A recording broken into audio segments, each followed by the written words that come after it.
The Lord be with you. And with your spirit. A reading from the Holy Gospel according to Mark. Glory to you, O Lord. Jesus went up the mountains and summoned those whom he wanted, and they came to him. He appointed 12 whom he also named apostles, that they might be with him, and he might send them forth to preach and to have authority to drive out demons.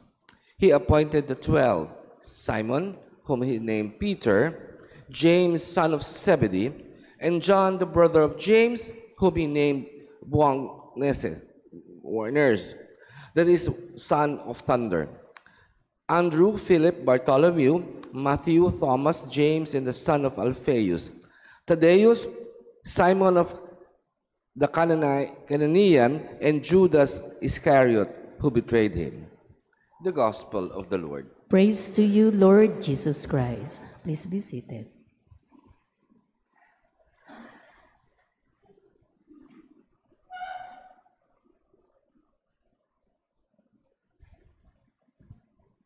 So from the readings that we have proclaimed, we ask, ano ba ang role ng pare? Bakit ba kailangan ng pare? No? Yung mga kapatid nating mga Protestant, no? May ordination right ba sa Protestant? Wala, ano? Ano ba nangyayari sa ordination right? No? Pag yung bishop, no, he laid the hands on the priest. Tapos bago yung laying of the hands, no, binigyan siya ng, anong binibigay? Naka-attend ba po kayo ng ordination? Ha? Sino po naka-attend sa inyo? Oh, konti lang ba? Ganun ba yon? Wala nag-attend ng ordination dito. Ang binibigay sa kanya ay yung chalice at yung paten, no? Tapos binibigay sa kanya, sabi kanyon, ayan, ngayon, ikaw mag-represent ng offering ng mga tao, no, para ialay sa altar. Bakit? Ano ba yung offering ninyo? Anong offering ng mga tao? Yung bread and wine, no?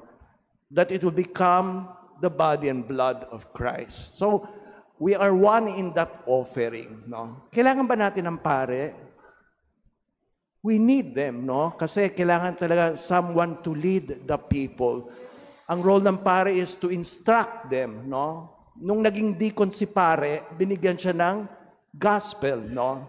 The Bible, no? To preach to the people, to nourish them with the word of God, no? Ganyan din ang ginawa nung saint natin, si Saint Francis de Sales, no? Bakit? Ano bang critical time? Kasi he was ministering on a very critical time, no, sa Switzerland, no, sa Geneva. Bakit? Ano nangyari? Marami mga Protestant, marami nag-aalisan sa Catholic Church. O bakit nag-aalisan? Skandalo sila sa mga pare. Oh. They were not living to their calling. But he made a witness of charity, no? He was very charitable. And they were convinced, ito ay tunay na pare, no? So, he was bringing them back to the Catholic Church, no? Ganyan din sa Pilipinas, eh. I noticed na marami tayong mga kapatid na Protestant. Sabi ko, bakit naman pro-Protestant yung mga yan? Eh, dati mga Katoliko naman yan, no? Tama ba ako? Ha? Usually, mga Catholic yun, eh. Bakit naakit sila doon? Ha? Maybe siguro yung community natin, masyado tayong anonymous. We do not form a community spirit. So that is our challenge then. No? So I'm happy that this parish, more or less, kilala nyo yung mga, you know each other more or less. So a parish should be a community talaga. It should be a family. No? So I appreciate your parish church, your parish priest, who makes the effort really to build you up as a family. One of the things na ginawa ni Saint Francis de Sales is to write a book, no, for the lay people, no. Hindi kayo mga pare, hindi kayo madre, no. You're not expected to be kneeling 24 hours, no. Hindi kayo mga mongha, no. Kayo ay mga lay people, no, doktor, engineer, I don't know what your works are. But Saint Francis de Sales wrote the introduction to the devout life to Philomena, no? Kasi you could be holy, no? You could be holy. You could be near God, no? Ayan ba, madre ba si Maria Goretti? Ha? Hindi naman sister siya, di ba? She is a lay person, bata. Oh, she became a saint. So, all of us are called to sainthood. All of us are called to be holy. All of us are called to bring an offering to God, no? Sabi nga sa Bible, wala magpresent sa akin ng kamay na empty, no? Everyone has to give a gift. Maski mahihirap, they have a gift to bring.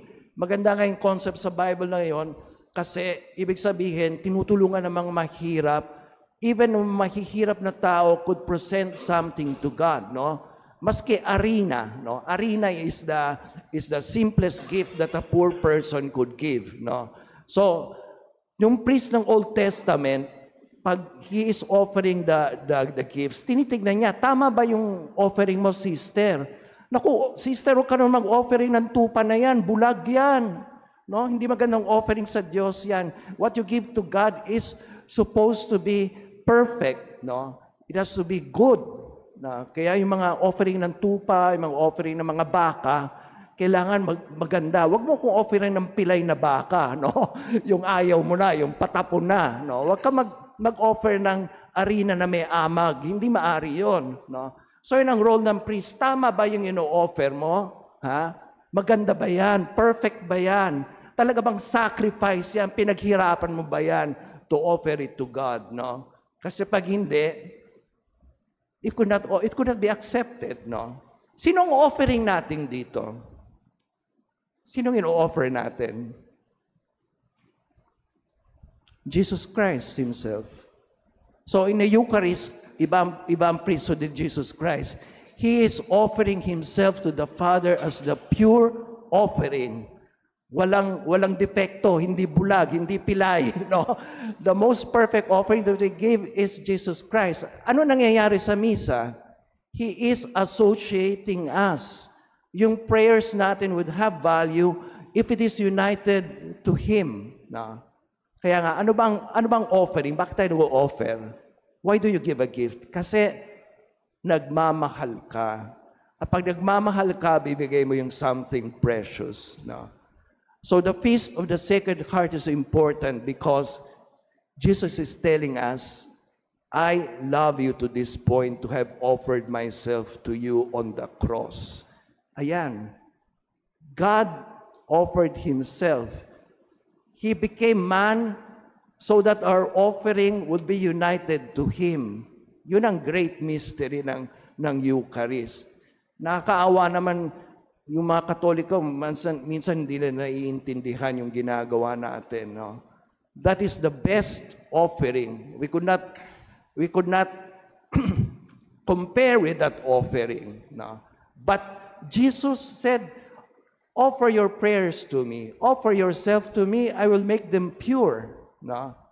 The purest offering to the Father is me, the most pleasing. Kaya naman naghihinanakit ang Sacred Heart kasi yung iba sinasabi, ay, napako sa krus yan, ako maghihiganti yan. No? Yung mentality ng ibang tao, ganon. No? Hindi ganon.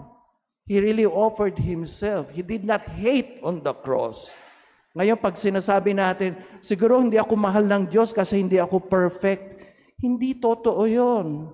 We could come to Him as a sinner with a contrite heart. No? Manang magbabago. Meron kang chance to be forgiven. No? So do not exclude yourself from the community. No? Maghinanakit si Jesus Christ. That is a great insult to His great love. The logic of grace is different from the logic of perfection. No? Ang logic ni God is that I could forgive you, I could give you a new life. No? Trust in me. Trust in me. No? If you have a contrite heart, I will carry you to myself. No? Kaya nga, He is the good shepherd. No? Kasi yung mga tupang may sakit, inaalay niya, inaakay niya, no? Nilalagay niya sa kanyang shoulder to bring that tupa back. No? Yung tupa na yun is a symbol of us na we were lost. We are tired. No? naguluhan tayo, nagkasalanan tayo, but still there is that hope, no? I love you.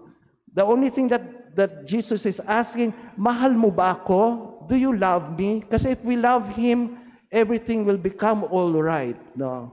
Even our defects and our sins, no? Unti-unting mananalo ang pag-ibig ng Diyos sa mga kasalanan na yon, no? So going back to the pare, no? Ano ba ang sabi sa ordination, no? As you celebrate the mystery of Christ, no, the Eucharist, the sacraments, no, die to sin, no, mamatay ka sa mga kasalanan, and grow in the grace of the mysteries which you celebrate. So, para din sa ating lahat yan. Kasi baptized tayo eh. Precious tayo kay Jesus Christ. No? Precious tayo sa Kanya. Kaya nga tayo nahanap eh. Pag nawala tayo, saan nagpunta yun? Ako, yung tupa ko, saan napunta? Hahanapin ko yun. Kasi mahal niya tayo eh. And you have to discover na magaganda kayo at pogi kayo. Ha? Hindi lang mga star natin sa cinema. Ha? Lahat kayo pogi at lahat kayo magaganda. Bakit? Ay nako, binigay ni Jesus ang kanyang katawan at he made His blood go, no? Inoffer niya ang blood. Para sa atin. Hindi ba kayo gaganda ng mga yan? Hindi ba kayo magiging pogi niyan? Ha? Lahat kayo pogi at maganda. So one of the greatest tragedies, sabi nga ni Dostoevsky, is to discover na we forgot na magaganda tayo lahat. Ha? Magaganda tayo. We are dear to God. So if that's a message of the Sacred Heart, mahal talaga kayo ng Diyos. Mahal kayo.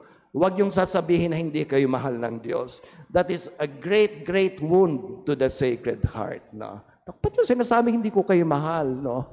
After the cross, no? So, in this celebration, let us really remember the love of God for us. Paano tayong pinaganda? No? He gave His body and gave His blood to us for the forgiveness of sins to reconcile us to Himself. At ang mission ng priest is that, to center your life on that love. And of course, really, to present yung offering ninyo, to unite it in the offering of Christ. So may we pray for each other, no? Sabi nga natin sa misa, no? The priest says, "The Lord be with you." Anong answer nyo? And with your spirit. So we wish each other, no? The Lord is in your midst, and you have wished your priest that the Lord be in our lives as well. So we pray for each other and strengthen each other and grow in truth and charity. The Lord be with you. And with your spirit. May Almighty God bless you, the Father, the Son, and the Holy Spirit. Amen. Go in peace, glorifying the Lord by your life. Thanks be to God.